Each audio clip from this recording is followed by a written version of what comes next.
everyone. Welcome back to Travis Does Firewood. Welcome back to the podcast. Today we have Chad. Chad, say hi. Hello, everyone. All right. We got another interviewee on the podcast. Chad, go ahead and share with us where you're from, where you're at, and your background. I live on the East Coast, Pennsylvania specifically. Um, I've lived here my whole life. Um, for for my occupation, I do absolutely nothing that has to do with firewood. Um, I work for local out of Philadelphia, 420 Steamfitters local. We do HVAC installations in pretty much all sorts of um, industries. You got industrial, commercial, residential, hospitals, power plants, oil refineries, you name it. Um, but yeah, nothing that I do professionally has anything to do with firewood. Gotcha. Thank you. I found it interesting that we had our last interview, Tony from Pennsylvania. So something about Pennsylvania, about firewood, bring people to the channel and folks to the podcast. And to show you too, everyone, that you don't have to be an outdoors, hands-on person to love firewood. We all come from different walks of life and backgrounds, and have a passion for firewood.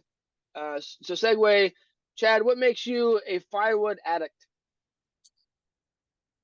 I think about it 24/7. Does that make sense? I, It does. I'm with you, buddy. I'm with you. I mean, Yes, I it don't does. know. Like when I drive down the road, and I don't know if anybody else does this, but when I drive down the road, I pay more attention to the down trees and firewood that's maybe along the roadside or in somebody's yard.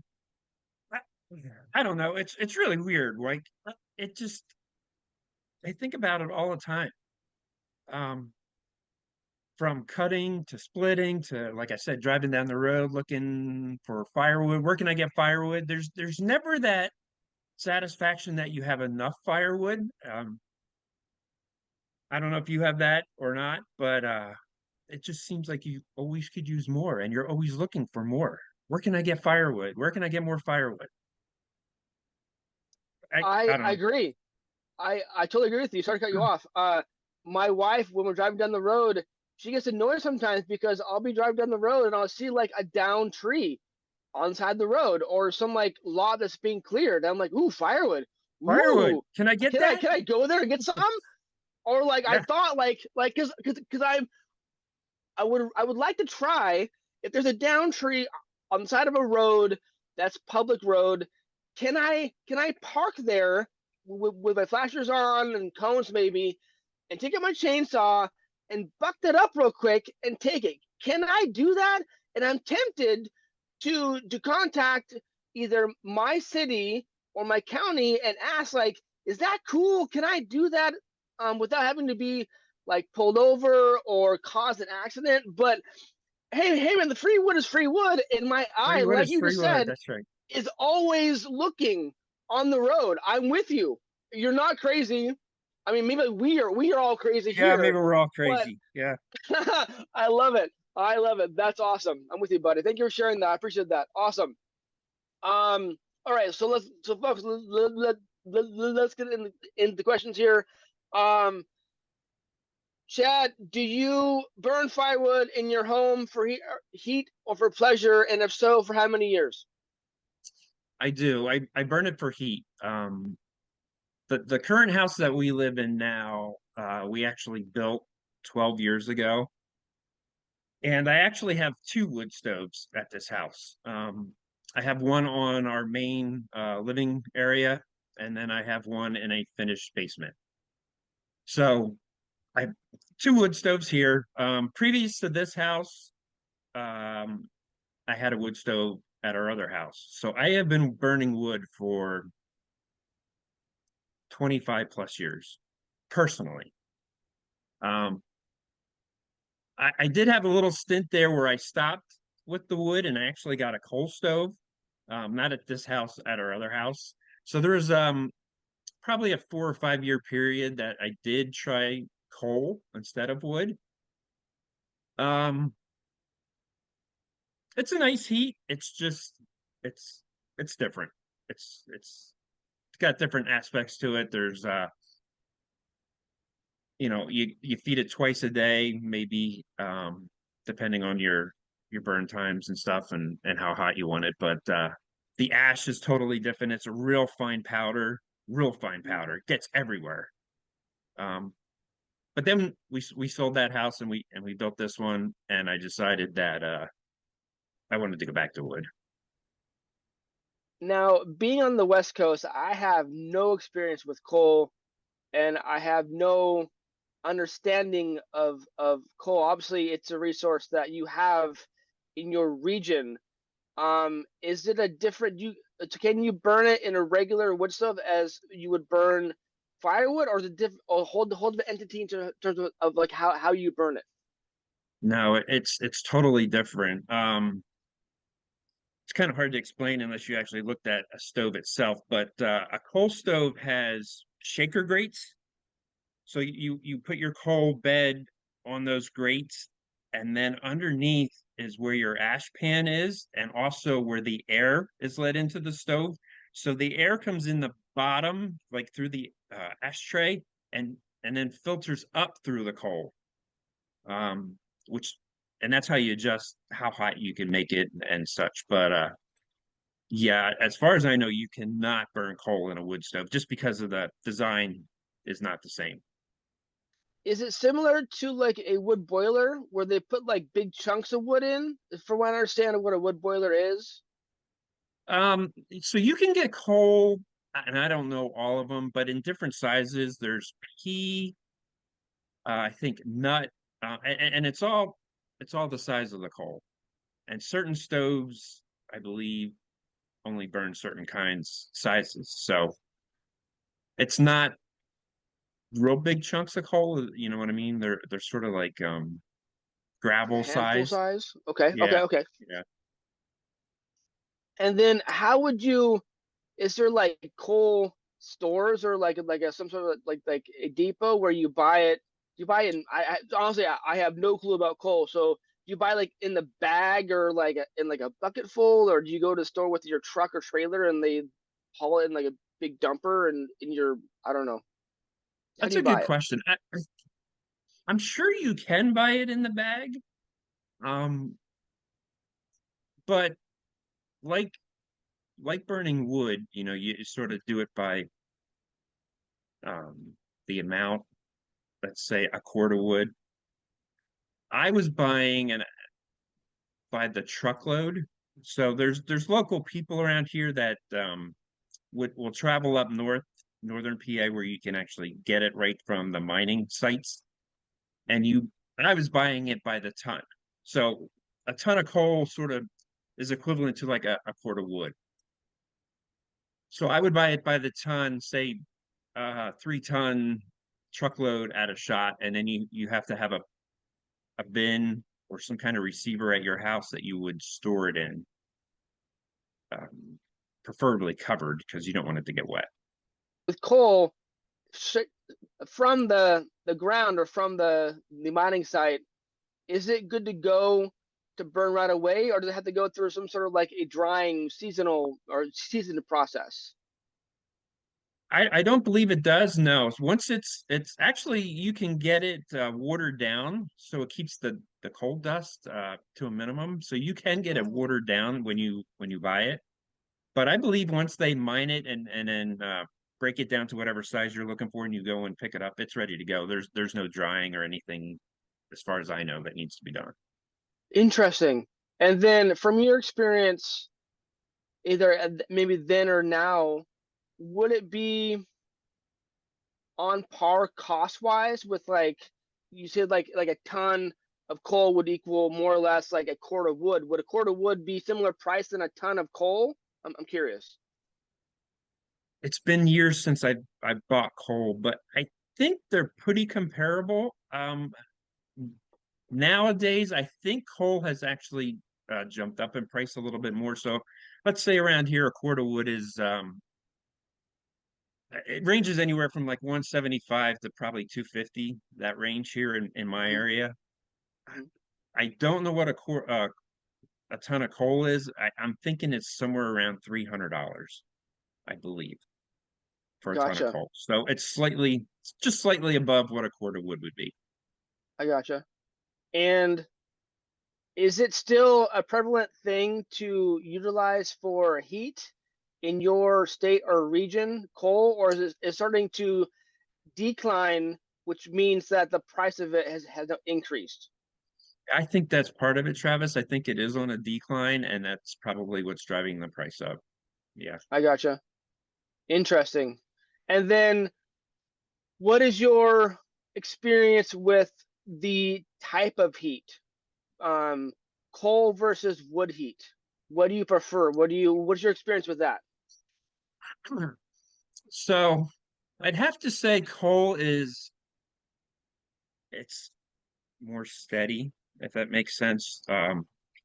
Where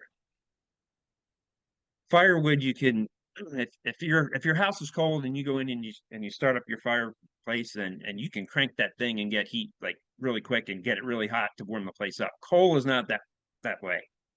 It's more steady. It's not big swings. It's just it takes a while to build up the heat and then it stays that way for a longer period of time before it drops off. Where wood, you can change things a bit more quickly if you need to. Hmm. But the coal does burn for a long period of time. Gotcha. Okay. Um, and then so you have experience with both.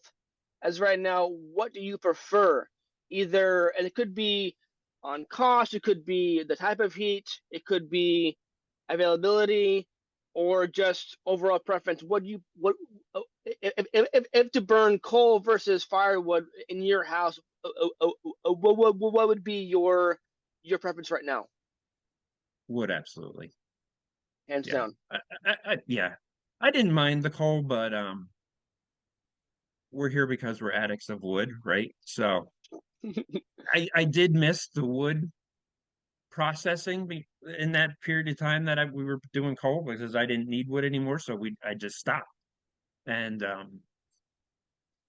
now I have wood stoves again, so yeah, I just prefer wood just because I like doing it. Probably is the driving force. And I live on 12 acres here, so I have a pretty good abundance of wood just on my property. So there's no reason to do the coal for me. Makes sense. Makes sense. I'm curious with your stoves being on both levels of your house, do they share a chimney or are they separate chimneys? It's the same chimney with two different flues. So I have a flue Hmm. that goes to the main stove upstairs, and then a separate flue that comes downstairs to the one downstairs. But it's all in one big chimney that goes outside. Mm-hmm. And do you find yourself cleaning your chimney yourself or do you hire that out? I'm curious. Now I don't take that on myself. I don't particularly like heights, so uh I pay somebody to do it. Fair enough. Fair enough. I hear you. So then you have to haul in wood to both stories. Is that a chore to haul in wood for both wood stoves at the ground level and one above? How do you go about that? I'm curious. The main stove upstairs is the one we burn the most, like Hmm. pretty much every day. So I have a four-wheeler with a yard trailer, and we stack the wood on the front porch for that particular stove. The one downstairs we don't burn as much. So I have a small pile of wood in the basement for that stove, but um like I may have to do two loads of wood, filling up twice upstairs to my one downstairs. Um, and it's the same thing. I used my four-wheeler and my trailer to bring wood into the basement as well, but we don't use that one as much. Only really when it's really, really cold out for extended periods of time. that I I will gotcha. use the one downstairs. Copy. I gotcha. I was gonna ask. There's, I forget how what you call it, but there's a science to when you have a wood stove, and based on where it's placed in your home, or more than one wood stove, and the airflow, to make sure that the heat circulates and there's ventilation, etc. And so have you figured out what windows in your home to crack or to open slightly, and or any type of fans in your home to make sure that heat is being ventilated, circulated, movement of heated air throughout your home, to make sure that all rooms and places in your home are heated? Um, yes and no. The upstairs wood stove is totally at one end of the house. So I have my living room area at one end, and then the bedrooms are totally at the other side of the house. So if we're just running that stove, the bedrooms generally stay cold. On those very cold days that I do start the downstairs wood stove, the um the stairs that go up to the up from the basement to the upstairs comes up in the hallway where the bedrooms are. So it actually works out pretty nicely that the heat from the basement wood stove funnels right up the stairs and right to the bedrooms. So that works out pretty nice. I don't really crack any windows per se. We have like a cat door in one of the windows that sort of lets air in and out, but I don't really crack any windows. I hadn't had an issue that I had to, so that's something I just haven't had to do. Just curious. Yeah, I find You myself. need to crack a window at your place for your house? I don't. I'm not sure if I need to. Either through ventilation or for airflow, or there's some sort of like vacuum in terms of the chimney and airflow of the wood stove and all of that. And again, I don't know the exact science behind it, but I do have a basement window, open, a little bit slightly opened, and upstairs, um in the kitchen, and I think my bathroom, with the doors always usually open, to help to draw air up Right. from the basement, to help with airflow and heat, and which I'm fine with, even though it could be like snowing outside here.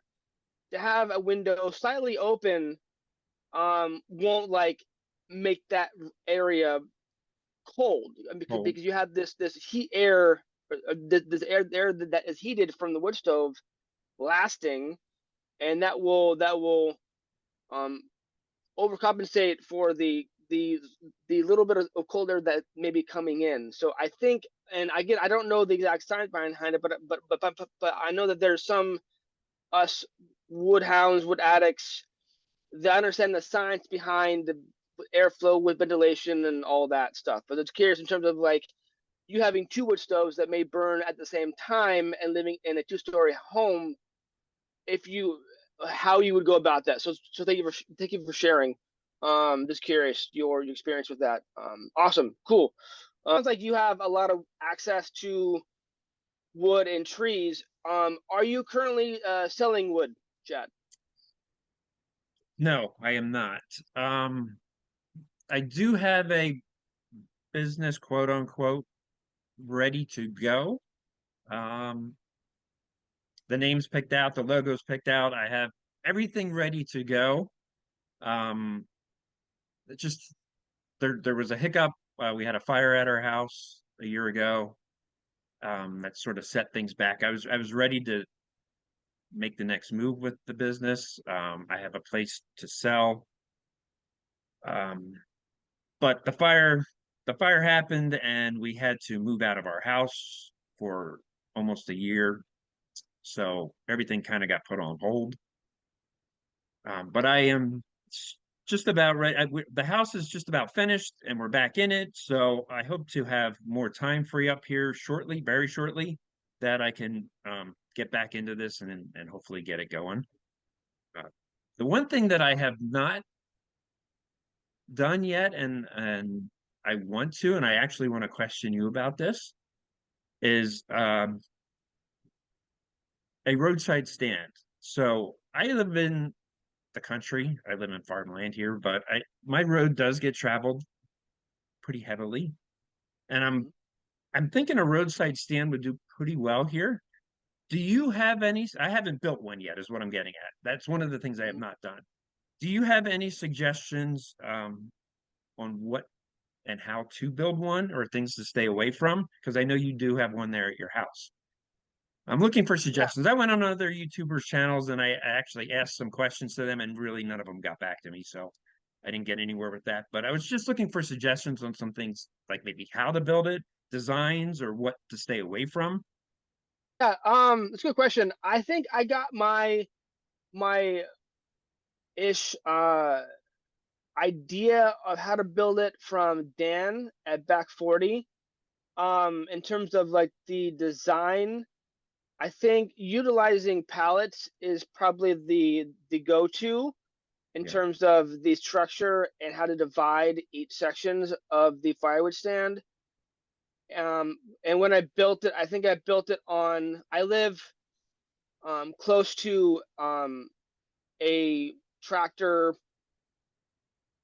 place that sells tractors. So they had like a like a wooden box where they or like a crate, and I picked that up, and that was like my base of my stand. And then I built the pallets for the stand on top of that, the walls, and then the inner walls for the sections.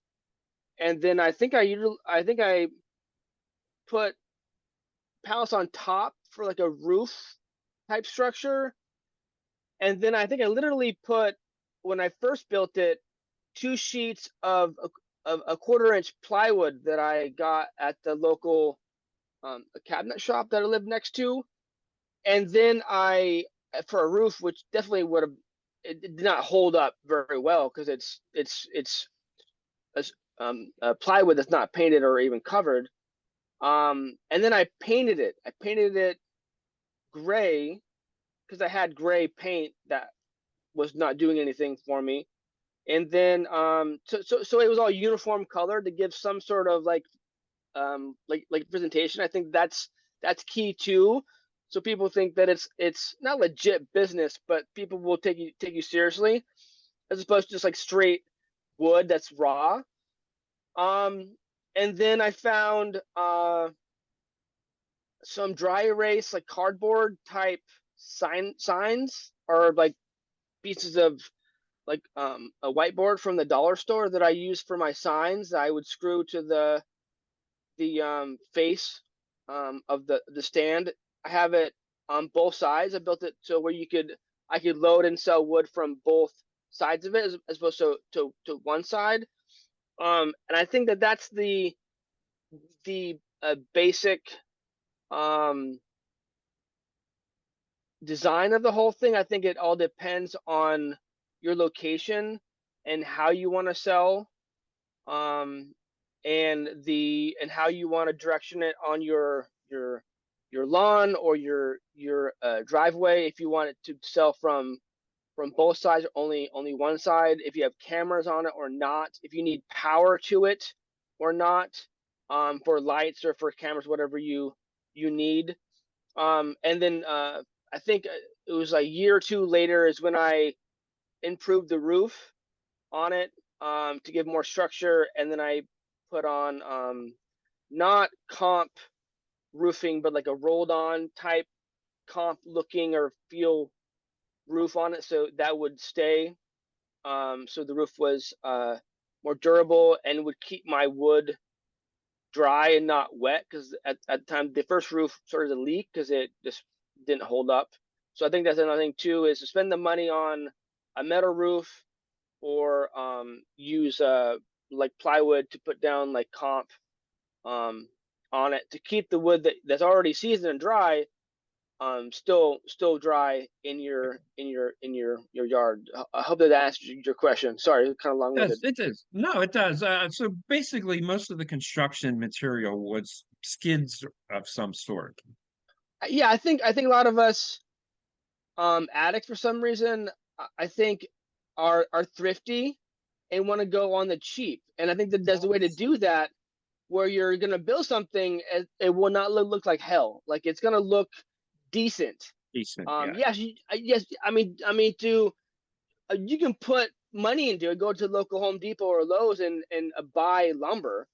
But I think I think a lot of us are going to use what we have available, which is going to be like skids or pallets or whatever scrap wood we have around in the yard.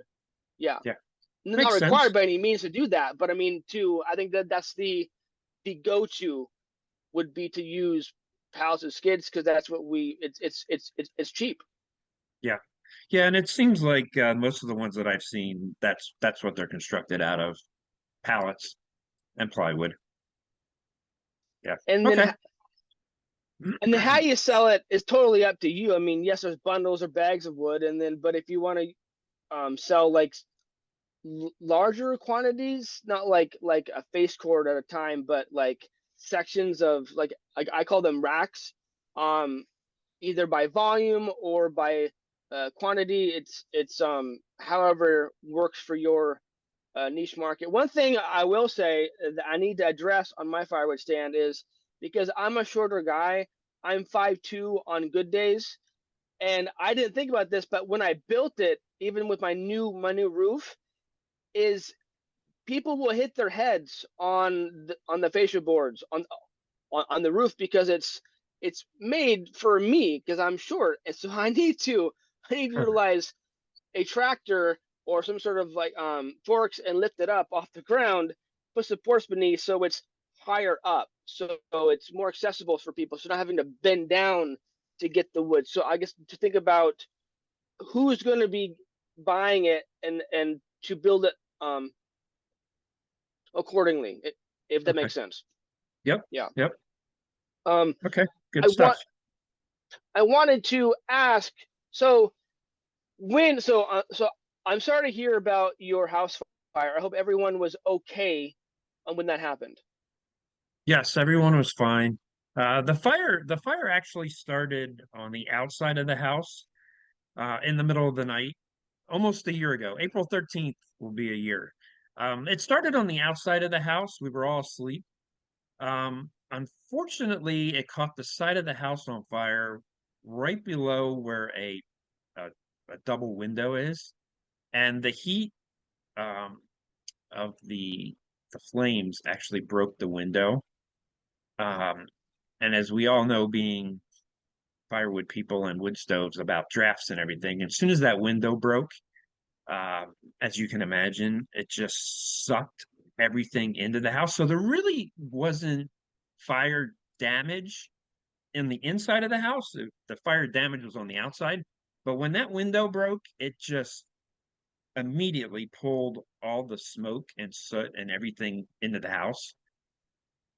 And so the fire alarms go off at like 1:30 in the morning, and we get up, obviously we get up, and my bedroom that I was in at the time was at the front of the house. And as I went by the window, I could see the orange glow outside.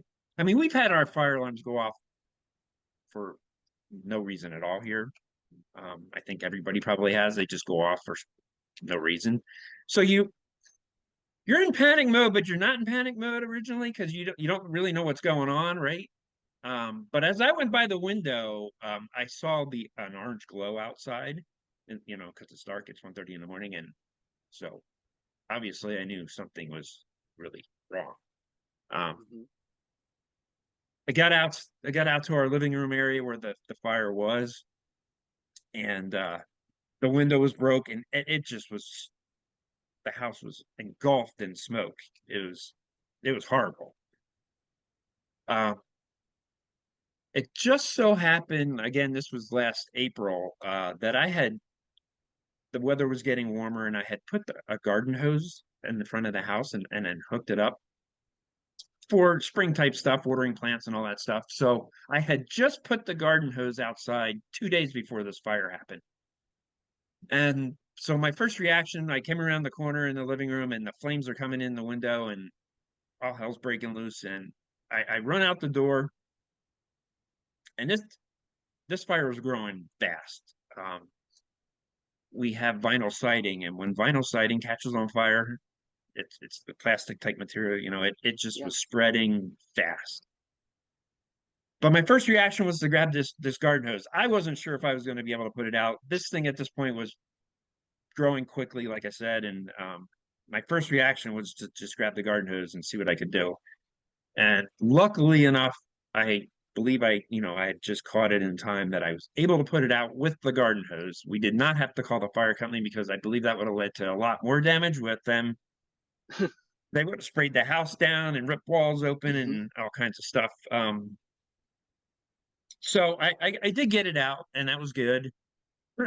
What we didn't realize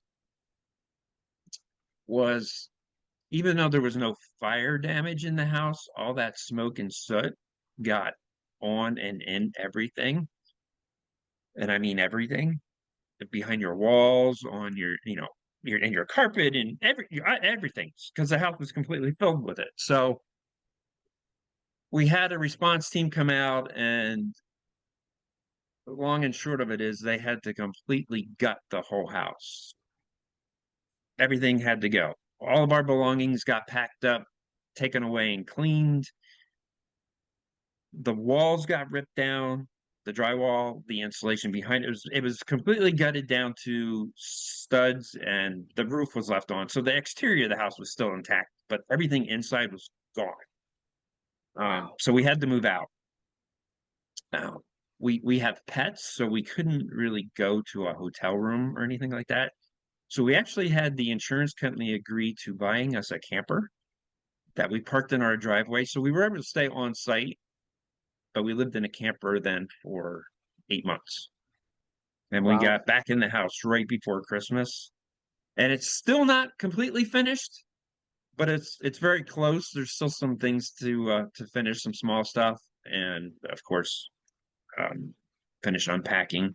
So hopefully, here in the next couple months, when all this settles down, I will be able to go back to cutting firewood and doing my firewood thing, and hopefully start my business like I wanted to do before it all happened. Hmm. So yeah, it's been a roller coaster. It's been tough, but the house did not burn to the ground. It was able to be fixed. So, and nobody got hurt. So Good. it is what it is. We'll get through it. Yeah. Well, thank you for sharing your story, and I'm very sorry about the fire. I'm sure that all of us can with our hearts out, that make sure that everyone was safe, with your family and your pets, and no one's hurt. And but it is tragic. But I guess it could have been worse. It goes to show you that fire is no joke, not to mess around with it, and it can do damage. Having the fire and going through the fire. Thank goodness the fire alarms went off, and we had a fire alarm system in the house. Because I'm telling you, Travis, uh, minutes and seconds meant everything. Had we not gotten up when we did, and the alarms and everything, um, it would have been a totally different story. So I don't think really many people talk about it on YouTube. At least I haven't seen it, and I watch a lot of firewood channels. We all talk about safety with cutting and everything. Wearing the proper PPE and all that stuff, which is Hmm. obviously great. But Hmm. nobody really ever talks about, we all burn wood in our houses, and there's fires in our houses, and anything can happen. Just to make sure that everybody has fire extinguishers. We did not have a fire extinguisher. We do now. Is important, and probably the most important thing is the fire alarm. Just make sure you have fire alarms in your house and they're in working condition. I totally agree. That's a good safety tip, I think, for all of us. It could happen at any time to any of us, and to make sure that you're prepared. In your house, are your alarms connected to each other, or are they ones that you buy at the local store that take a battery too? Ours are wired together, so if one goes off, if there's a fire in the basement, the whole house goes off. Yeah. Yeah, I think they're cheap enough, to buy, or I mean, to spend the money on them, and then to take the time, put them on your Google Calendar or whatever a seasonal thing to make sure that the batteries are fresh. So to protect your family, your pets, your asset, because any type of mistake or happenstance can really do number on your house, and then to put you out on the street for a bit because something happened and it burnt down to the ground, or part of it is out, and then yeah, it's scary. Yeah, I definitely don't want to mess with fires. It's not it's no joke. So thank you for the tip of fire alarms. When you are back into the swing of things, back settled, and that project of fixing your home and getting settled back in, and you want to start your firewood business or selling, is it going to be more of a side hustle, Chad, or like full blown crazy, or what do you envision? How do you want to sell firewood? Would love it to be full blown crazy because that's what we are. We're crazy here. But no, it's going to be just a side hustle. I cut most of my wood for the purpose of heating my home. But I figured while I'm doing it and I like it so much, why not try to sell some and make a little money at it if possible, right? So, Mhm. my two thoughts right now are I want to build possibly that roadside stand and put it here at my home. So that would be one spot that I could sell. And then I also do already have permission to sell at a local, it's a butcher slash little convenience store, but it's right on a very major route, um, travel route for people going camping and stuff. And he's already given me permission to sell there, so that's the other spot. Those two spots are probably going to be my go-to. I'm not going to sell like bulk wood cords, I don't think, unless it's somebody I know. I just don't have the time right now or in the foreseeable future really to put out that demand of firewood that I can't produce that much firewood to sell. I just don't have the time to do it. If I could do it full time, yeah, it'd be a different story.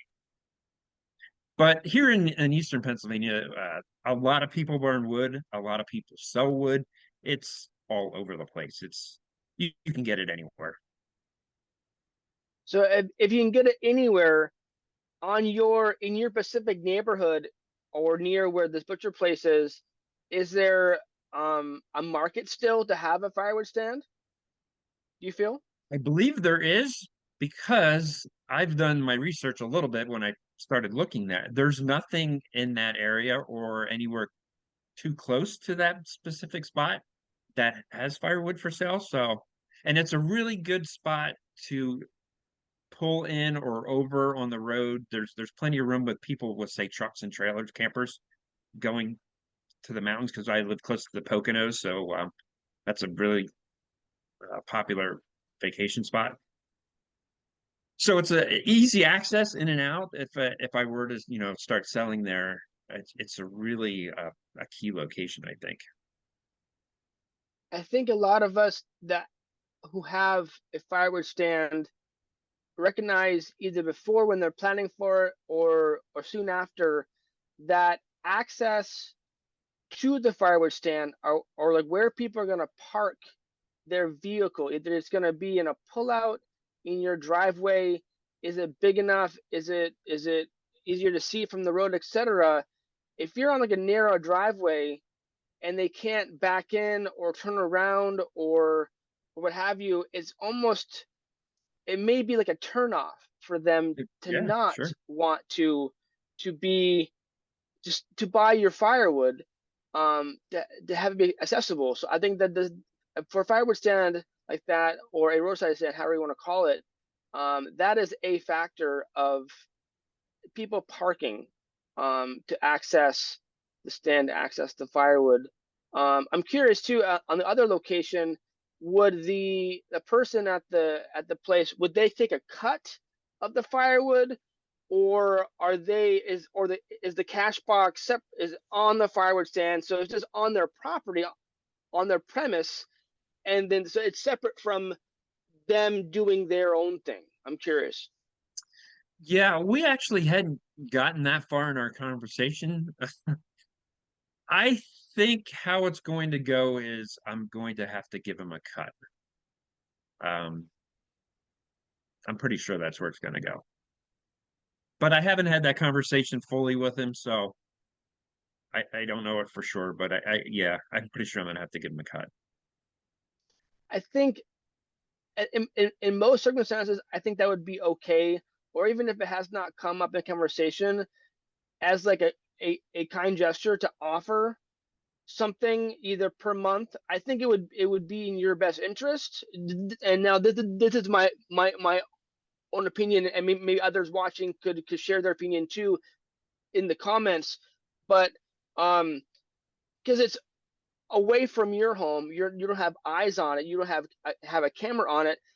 It's not, and it's not their job or their role to watch your firewood stand, or to watch who's going to be buying or whatever, but because it's on their premise, to keep some eyes on it, to not to let you know each time, hey Chad, there's someone at your stand, but that way it's so they could kind of keep an eye on, maybe text you, hey, you're out of bundles today, to let you know, type thing.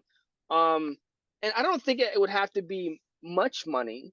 And that, and if you need power to it, if there's lights on it or whatever, to help pay for the bill. But I think it's a good idea to have a second stand, especially if you know it's going to get a lot of traffic or near a campground.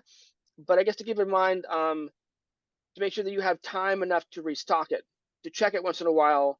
Yeah. And then, like you said, because you don't want to sell bulk wood like me, because you don't have the inventory or don't have the time to sell bulk wood. I think that's to keep that in mind when you have not one but two stands. So I like your approach and your idea, and we hope that you can get up and running very soon. Well, my youngest son actually works at that location, so I do have a uh, an insight there. You know, he's there at least 2 or 3 times a week, so I could always have him make some deliveries for me if I There you have to. go. Yeah, Yeah, we'll see how it works out. let's pay him. Okay, cool.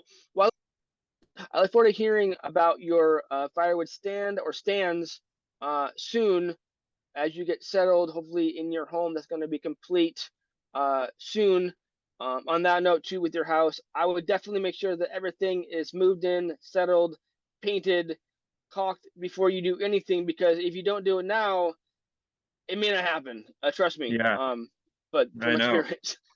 Yeah. um, gotcha. Um, so in your so because you live on so many acres, and I assume that most if not all of your firewood that you obtain comes from your yard or your woods. Um, what what is your favorite type of wood to burn, and why? And what is your least favorite, and why? Well, I feel a lot of people, not everybody, want to say oak, and oak is great. It really is. But I feel hickory is right there with oak. And I have a lot of hickory on my property. So probably my favorite, just because one of the reasons is it's readily available. I have a lot of it here, is hickory. I feel that it puts out almost the same BTUs as oak. It dries quicker than oak. It's a very hard wood, very hard wood.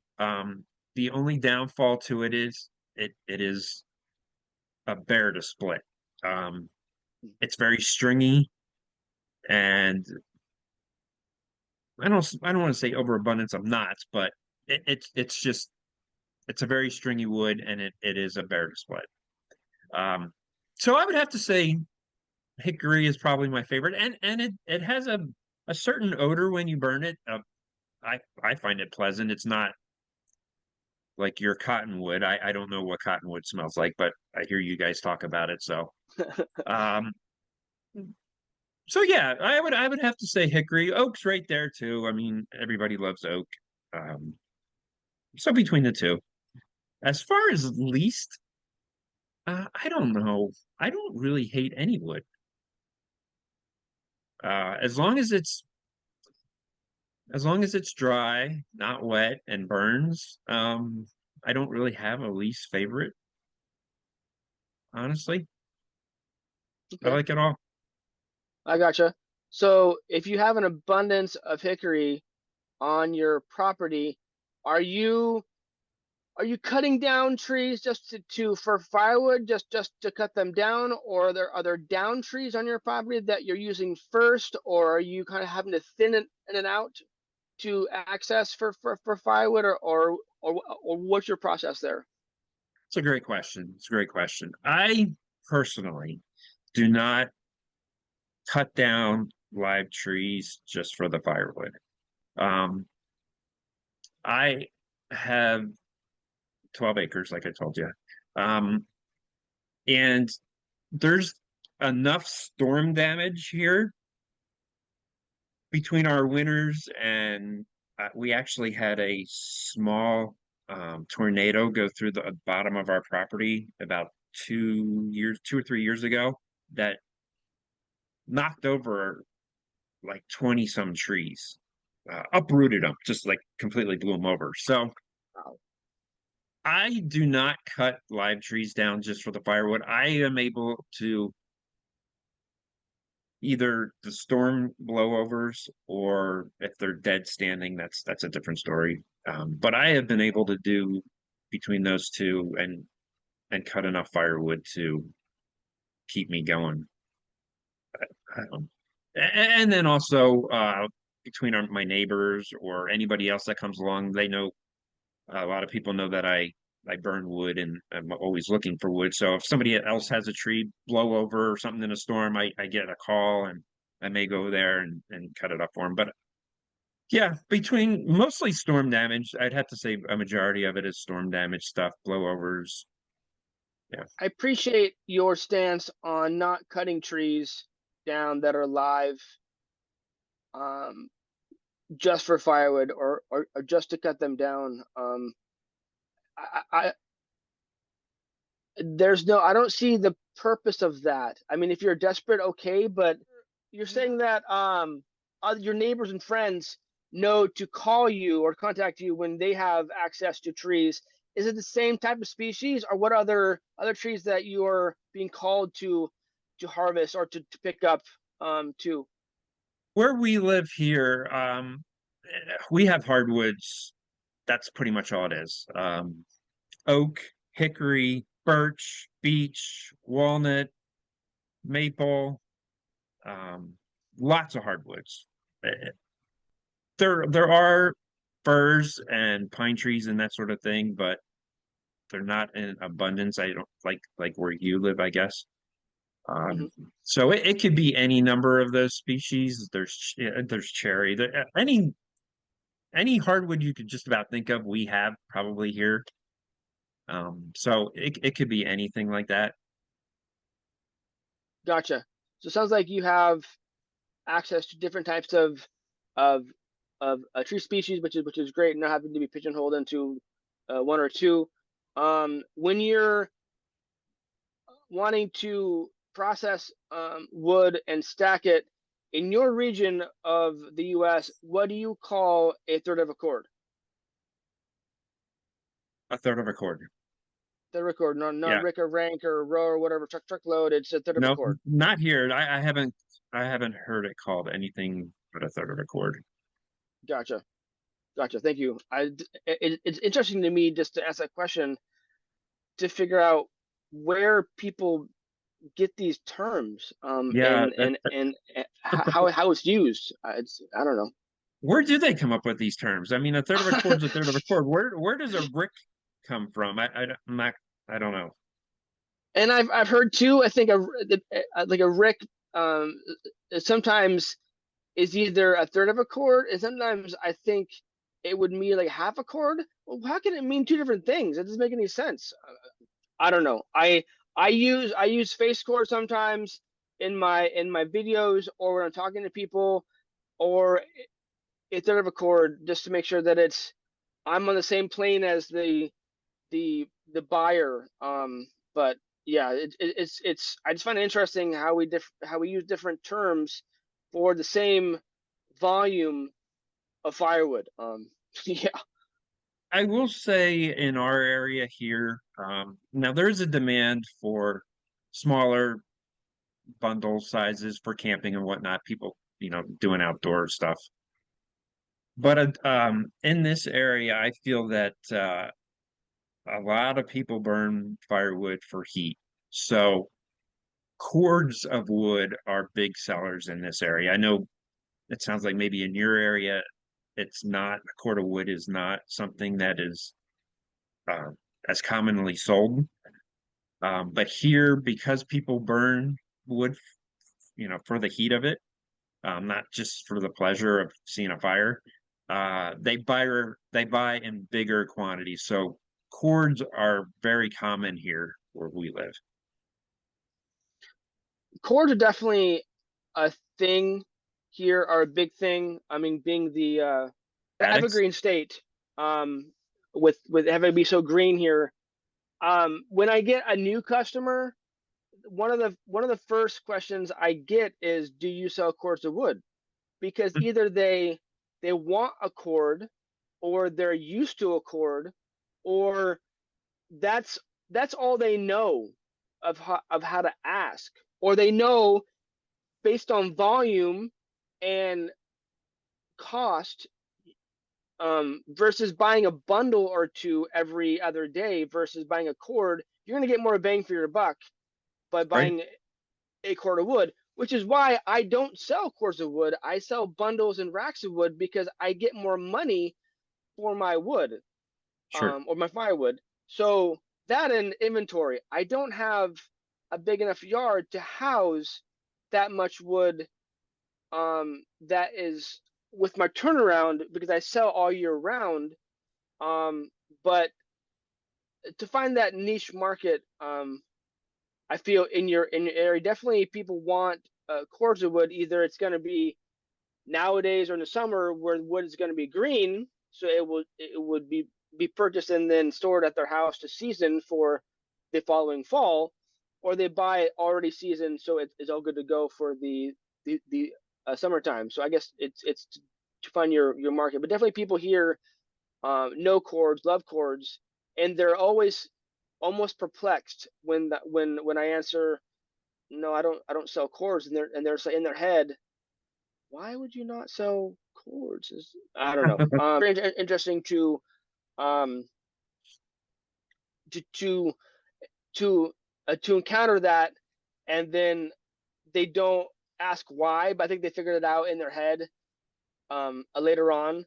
But it's good to know either early in your firewood selling hustle, or either now or a little later, of how you want to sell in terms of volume and the approach. You could probably do both, either either a third of a chord at a time, or a quarter of a time, or do bundles and chords. I think that's doable, but to have enough inventory in your yard, I think, is the factor, and time. Time is always not on our side, right? That's my worst. That's my worst thing about trying to do anything with firewood is time. I have everything else. I have all the equipment and I have the wood here. Um, but trying to make the time, it's just brutal. Yeah.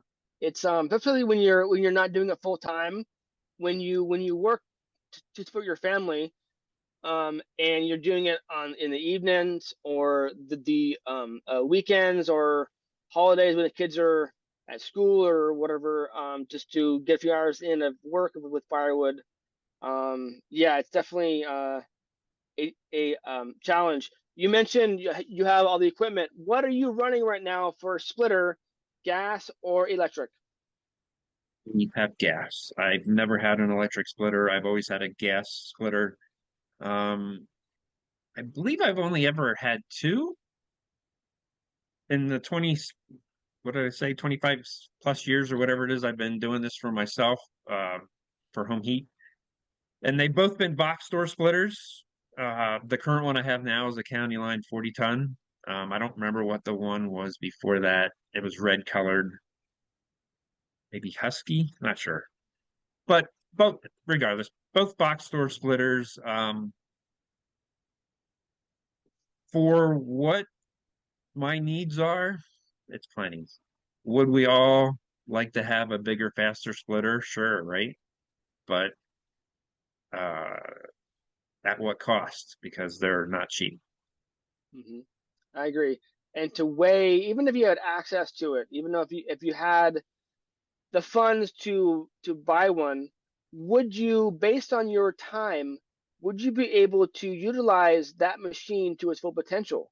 If you're only using it on the weekends for a few hours, it's almost like not a waste per se, but you had this processor, this awesome machine that has this potential to fire out like a cord of wood in like I don't know how many minutes. Like it's pumping out wood, but you're only using it for like an hour or two. It's almost you feel sad for the machine because you're not using it Right. the way it should. You know, it's almost like you feel sad for it. Yeah, yeah, I agree with you 100%. I don't have one, so I can't speak personally about it, but yeah, I feel like if you have that type of machine, you would want to make sure that you have enough time to devote to it to get the full potential out of it. That you're maxing the machine out and you're pumping out wood like crazy, and you're able to get rid of it. And yeah, for me at this stage, that it's just not a thing. I don't need it for what my demands are here. The house, keeping the enough wood for the house, and then hopefully when the business gets started, it's not going to be like I'm selling cords and cords and cords of wood. So I'm fine with what I have and don't see expanding. Yeah, I think I mentioned this a few times in my videos. Is you don't need this massive name brand pro splitter or processor. You can be efficient with a single wedge big box splitter, and that's okay. You still pump out your cores of wood and bang them out, maybe to stage the rounds next to you or on a table that you build, etc. But still, I mean, that's it. That's okay to have that and be efficient and be content with the machine that you have because that's what you can afford, and that is, and in turn, that is heating your home. That is selling the wood and, and putting money in your pocket, right? So, Right. yeah, yeah. Now, because you're not selling wood, um, uh, right now, but you still are processing to burn in your home. Are you measuring? Do you when you're stacking it or in piles? Are you using the 4x4x8 or some whatever you can stack it and that works for you? Yeah, so I don't know where I saw this. I think it was on a YouTube channel at one point. Somebody had their wood stacked on pallets, which is how I have mine. And so every 2.5 pallets, horizontally, I put then vertically pallets standing up so that you get your 8 foot long by 4 foot wide, and then I stack, or sorry, not 4 foot wide. You do 3 rows on a pallet, and then you stack it 4 feet high. So not all of my wood, half of my wood is stacked that way. So I have a long row of pallets that is then separated by vertical pallets, and there's sections so that every one of those I know is a cord of wood. It's 8 feet long, 3 rows, 4 feet high. does it matter to you that you can to stack a section and have it be 4 by 4 by 8? Does it matter to you that you know that that's a cord, or because you're not selling yet, does it really matter, or you just like to know I have 5 cords in this section, for example, and that's good to know for me. Yeah, it's more of a personal thing. I'd like to know how much I have. We generally burn through about 3 cords of wood a winter uh, for my house. So I like to know what I have, and it's more of a just a personal thing, just to make sure that I'm ahead of the game and I have enough wood seasoning, in advance, a year that it's seasoning or 2 years before I burn it. Um, so yeah, just a personal thing, more or less. Makes sense. How Makes many sense. I hear you. how many cords of wood do you think you have at your house right now in your Do wood yard? I have? Ooh, I don't stack it to a like a 4 by 4 by 8, um, either by 8 feet long, because I go or either shorter or narrower, but I go up too, like above my head, like to go on a ladder. If I had to guess, oh man, that's a good question, Chad. Yeah, it doesn't look like, when I watch your videos, it doesn't look like you sort of separate it like in a measurable amount by the cord. You sort of have it separated by species, more or less, right? Yeah, it's separated by species, um, and when it was processed. So I don't have green wood on top of season and in the same stack. And I separate it by personal versus what I sell, which kind of gets confusing in the yard. I have more wood in the yard that I tend to sell than I do currently, or I guess any time of the year, than I would to burn at my home.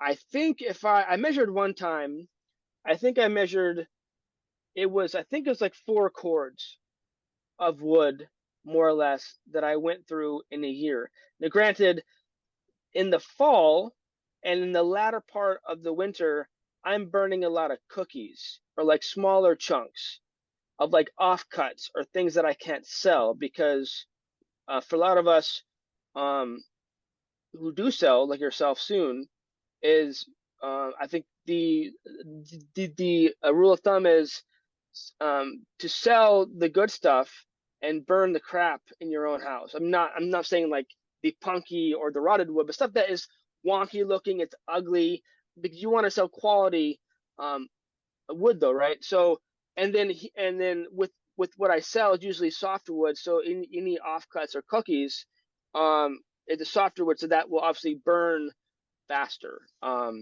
in my wood stove. And the cookie pile, I think that pile that I have in the back corner, I think that measured out to be like 2 cords of wood, just like either thrown in or stacked.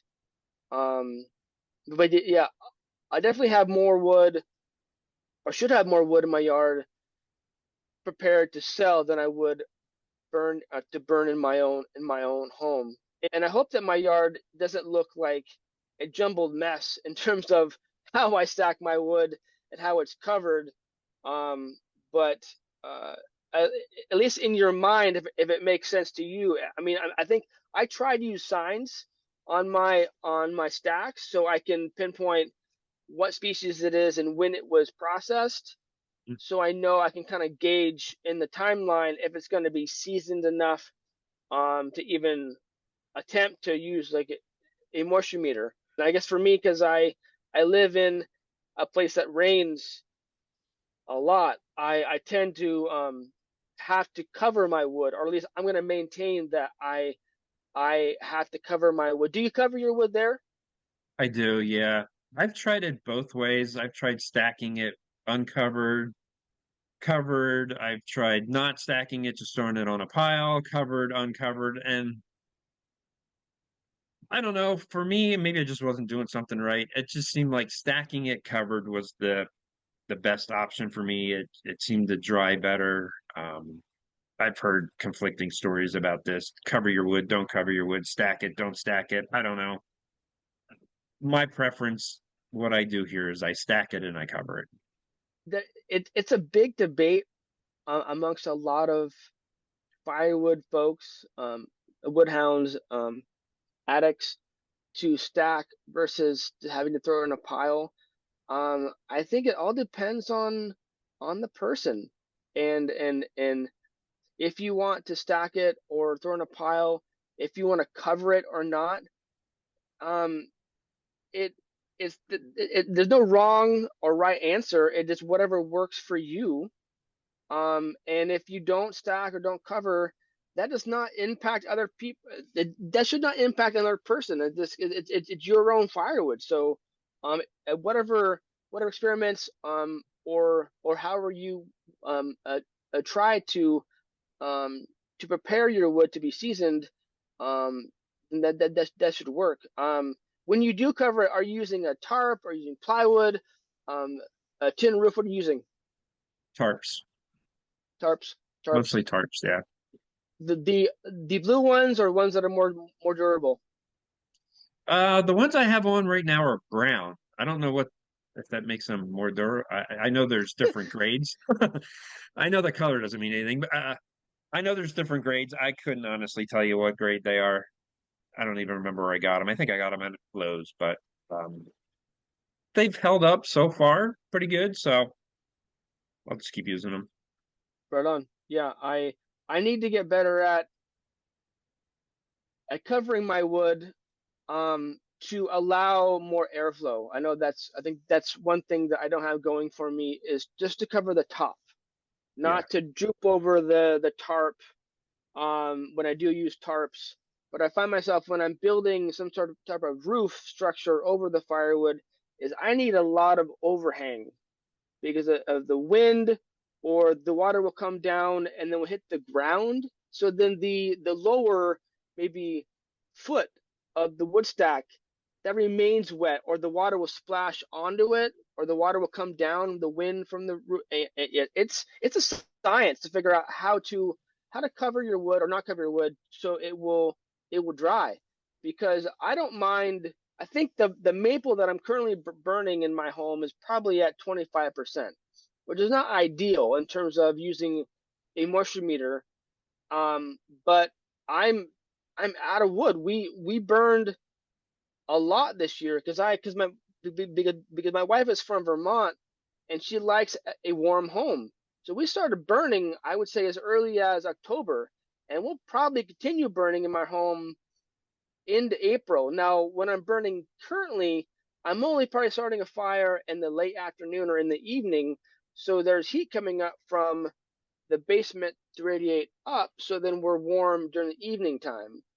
So it's not like it's not a 20 it's not a 24/7 burn, but I'm using wood currently that I was going to use for next fall. Are you running into that problem now with your firewood storage? No, because especially this year, because of the fact that we were not occupying the house. We generally start here burning in October as well, almost the same as you, October through say early April. Um, but since we were not in the house this year until right before Christmas, there was a couple of months there that uh, I wasn't burning any firewood. So my stock for this year is hardly been used. I will not have a problem carrying on to next year. I will have plenty of seasoned wood for next year. That's good. That's a good feeling to have that that you know that you have plenty of wood. And I know that you're not selling yet, but because you're at the tail end of the cold season now, would it I mean, in theory, you could sell a few cords right now to make a few bucks because in terms of time, but I guess maybe you wanted to save that still because it's not going to go bad. I'm curious. Yeah, right now, I have five. I probably have seven cords of wood. that is seasoned and could be burnt. 7 full cords. Wow. And then I have an additional 4, I'll say, that I split maybe, I think maybe in the fall, so it's not dry and ready to go.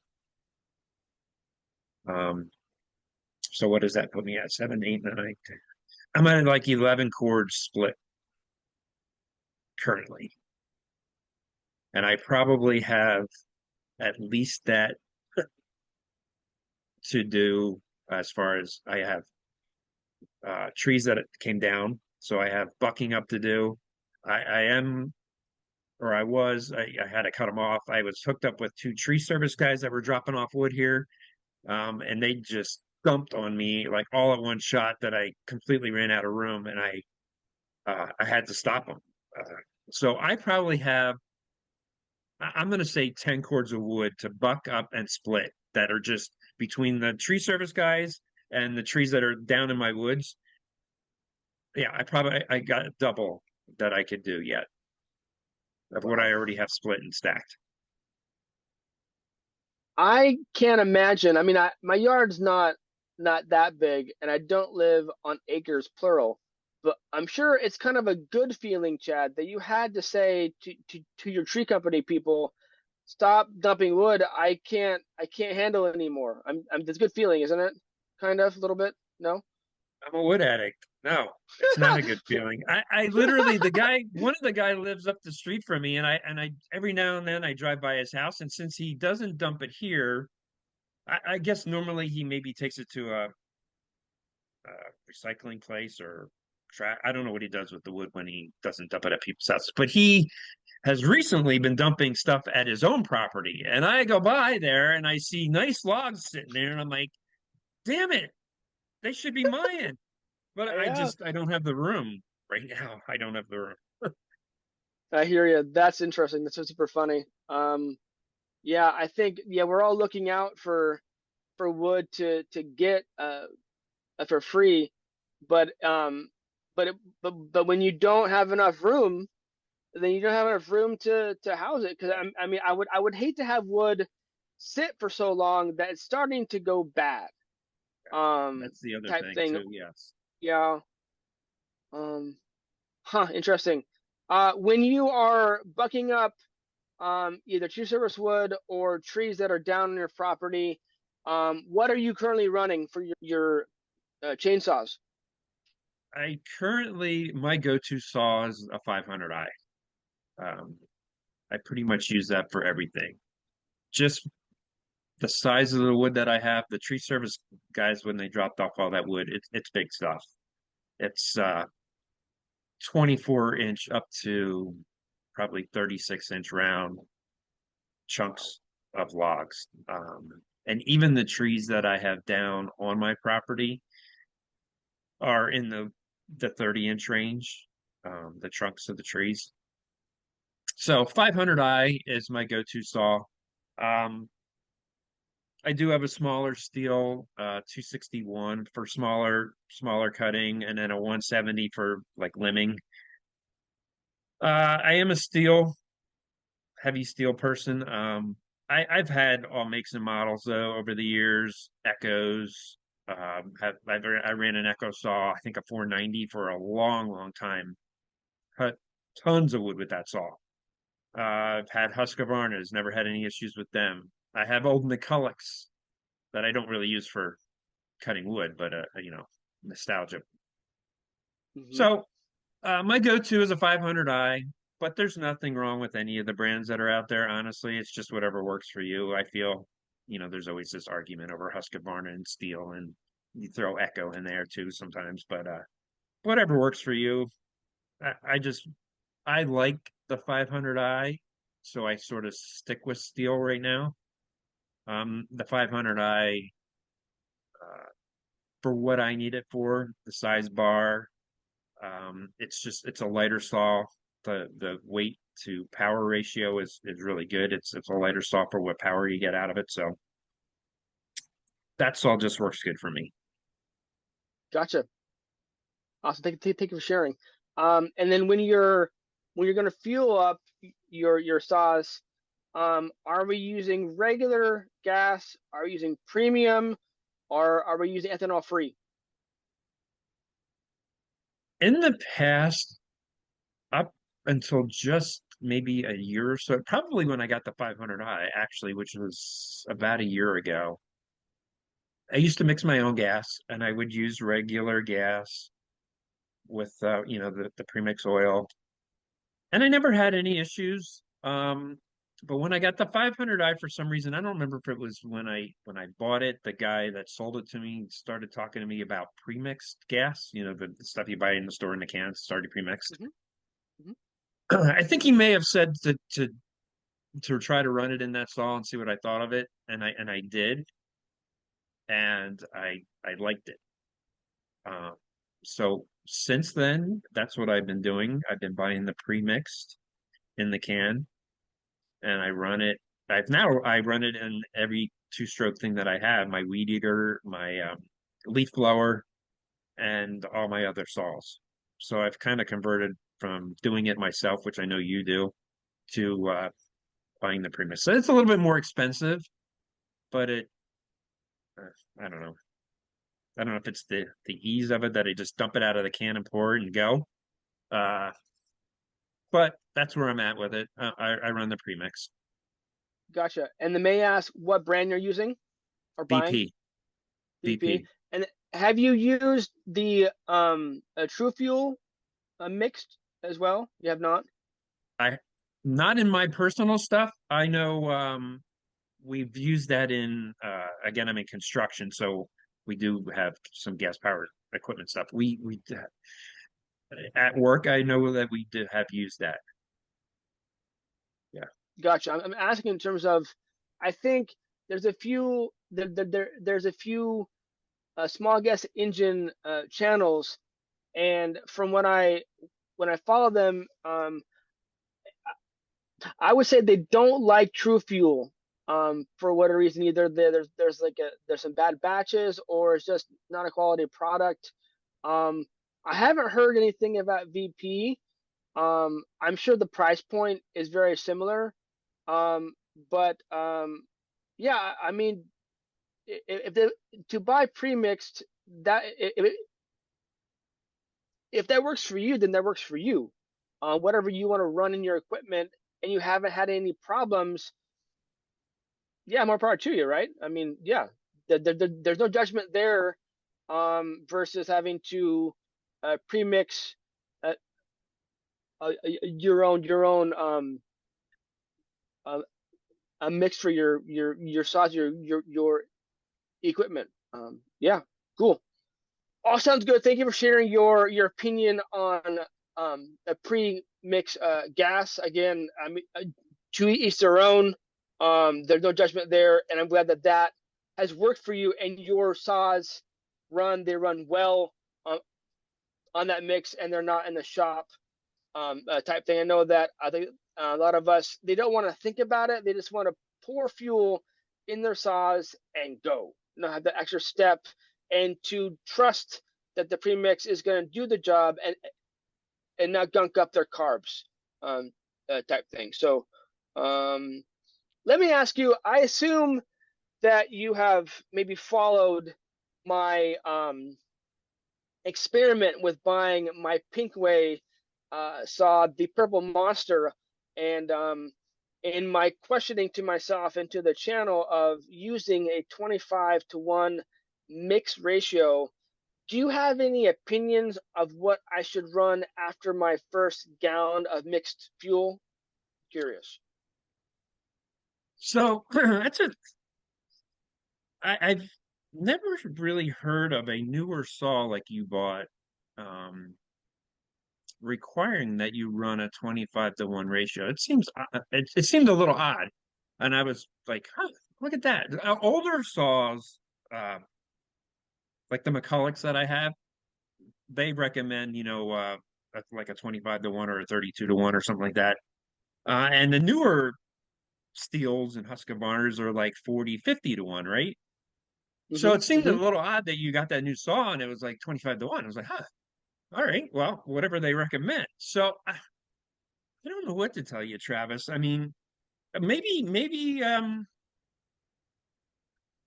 I know maybe one of the guys you had on here doing this interview, I think said to go to 40 to 1.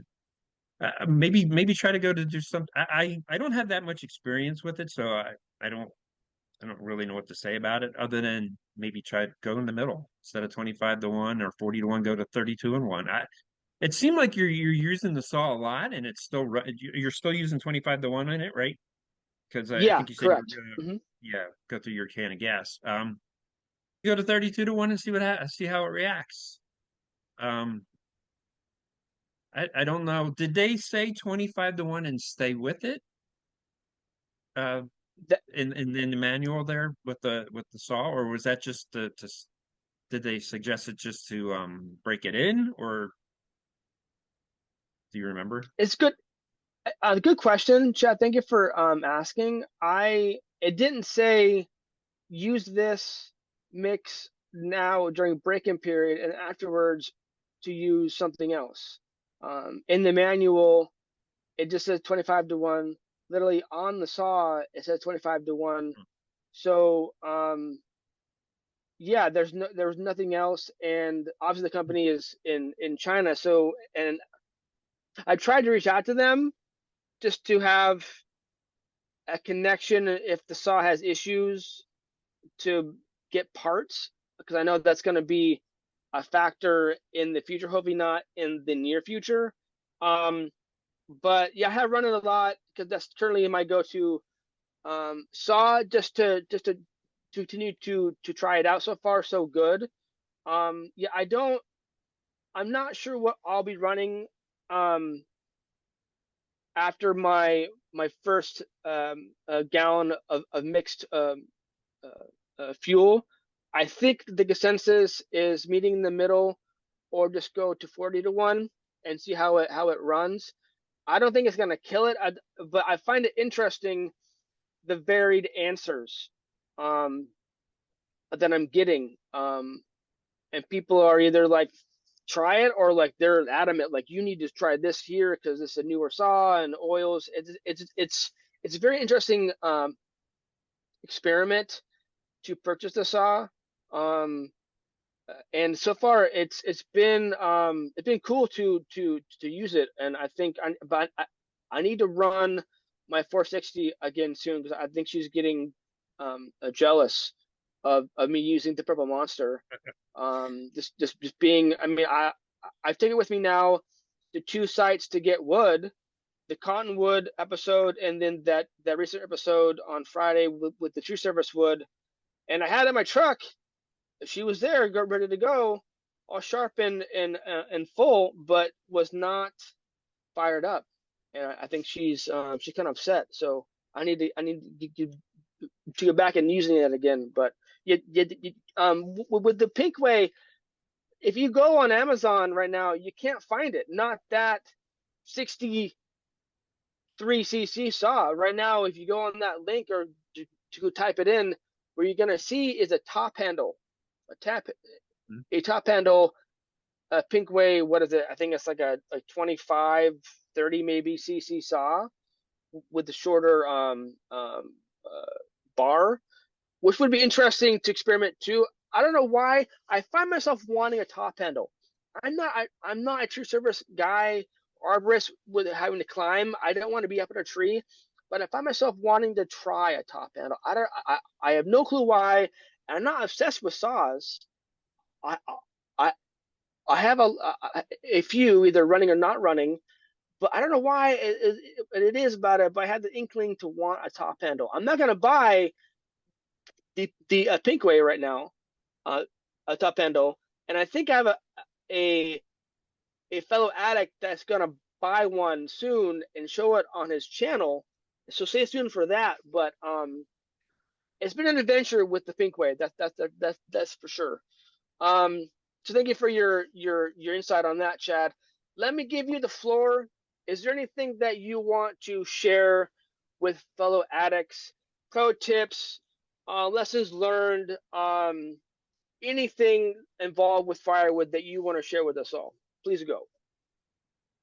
Well, we touched on it a little bit earlier, just want to bring it up again, just for everybody's safety. Make sure that we're probably all here because of firewood and we're all burn wood in our homes. So just make sure that your fire alarms, uh, smoke detectors, that sort of thing, are up to date and working because you never know when a fire could happen. And obviously you don't want anybody to get hurt or lose your property. So smoke alarms, fire alarms, just throwing that out there, and maybe pick up a fire extinguisher as well. Keep it in your house, just for your safety and your family's safety. Um, Other than that, the only other thing I would like to throw out there is maybe just don't get pushed around by some of people's egos. We talked about the splitters, box store splitters versus, it's like who can pump their chest out the most, right? You have a box store splitter, but you got this freaking firewood processor, and look at me. Or I have this chainsaw, you have that chainsaw. Just don't let people push you around and make you think that you're less of a firewood addict just because you don't have the more expensive equipment. You know, that's really it. Thank you for sharing, and I agree with you. Um, you can be addicted to firewood in its entirety, but yet still be in your backyard with an axe, and that's Right. what you have, and that's what you enjoy doing, is the physicality of it, or your single wedge big box splitter. To the people that have the massive processors and they're pumping out cords of wood per hour type thing, there's definitely a varied level on the spectrum of what is to be a firewood addict and how you produce your wood. And there's no judgment. There's no I'm better than you. It's just whatever you have, and that works, and that's okay. That Yeah. is okay. Um, Whatever works I for was gonna you, whatever you can afford, just go with it, and don't be ashamed because you can't afford a firewood processor or a really expensive saw.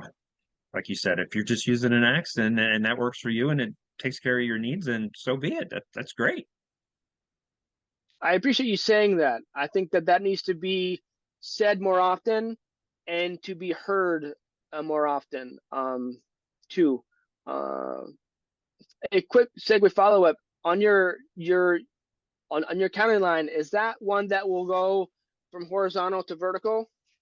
It is, yes, So it you is. also have a a, a transformer, which I think is awesome.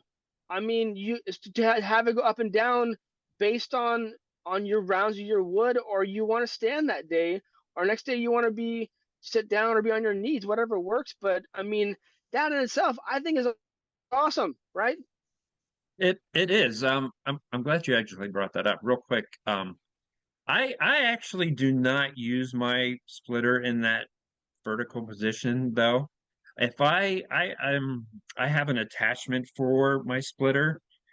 I believe it's called a log ox. So Okay, you leave your splitter in the horizontal position like you normally would split, and this is a it's made out of steel pipe. It attaches. You're shaking your head. I don't know if you know. I don't know if you know what I'm talking about or seen it, but I it do, I do. attaches to the Yeah, back of your splitter. Yeah. So I have one of those, and it has the you hook it to a car battery, and it has the winch attached to it, and you use this. It looks like a steering wheel on a car, but it has a screw end on it, and you kind of screw that into your log, and that's how you can lift big rounds up onto your splitter without having to tilt it in the vertical position. So I have one of those, and it works really really well. so you Because prefer to split when you're standing up and having the machine be horizontal, then? personally, I do, and That comes more so of my body has taken a beating over the years, and my back is gives me problems. So being bent over and trying to do that sort of thing, you know, on a lower position just hurts my back. So Hmm. yeah, it works well for me. And that's what I do. Not to say that I wouldn't use it in the vertical position, but I don't need to because of that device. Gotcha. Well, thank you for sharing um, how you set up your splitter to be efficient, effective, safe, um, and that works for you to be to pump out your cords of wood per year. Great. Well, thank you, Chad, for being with us. I appreciate it. Let's all say goodbye to Chad. All right, thank you for having me, Travis. I appreciate it. Had fun. Rock and roll, everyone. Well, stay tuned next Sunday for the next episode. I think we're gonna have our next interviewee maybe from Alaska. I don't know because we had two people now from Pennsylvania, so I need to spread out the wealth in terms of who watches the channel and who else is an addict. If you want to be on the channel, let me know. My email is in the about section of the of of the channel. If you want stickers, let me know. Go ahead and check out my Buy Me a Coffee account as Chad has. Thank you again, Chad, for the support on that. But until then, everyone, stay safe, rock and roll, keep cutting. Cheers.